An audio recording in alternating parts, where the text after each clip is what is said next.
இணைந்து வரும் அற்புதமான ஆடி வெள்ளி. அப்படிப்பட்ட நாளைய தினத்தில் நீ என்னை நினைத்து பூஜை செய்து வழிபட்டால் நீ நினைத்த அனைத்தும் நிறைவேறும். இது என் சத்திய வாக்கு.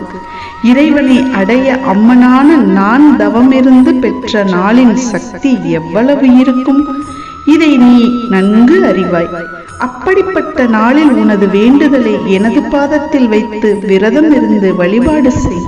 உன்னால் எப்படி இயலுமோ அவ்வாறு விளக்கேற்றி பூஜை செய்.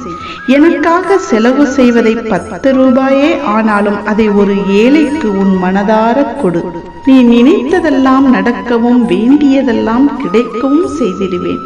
எவ்வளவு கஷ்டங்கள், துன்பங்கள், வேதனைகள் வந்தபோதும் ஓம் சக்தி, ஓம் சக்தி, ஓம் சக்தி என்று உச்சரித்து உன் வேதனையை தனித்து கொண்ட என் பிள்ளை உனக்கு நான் கைமாறு செய்யும் நாள் வந்துவிட்டது.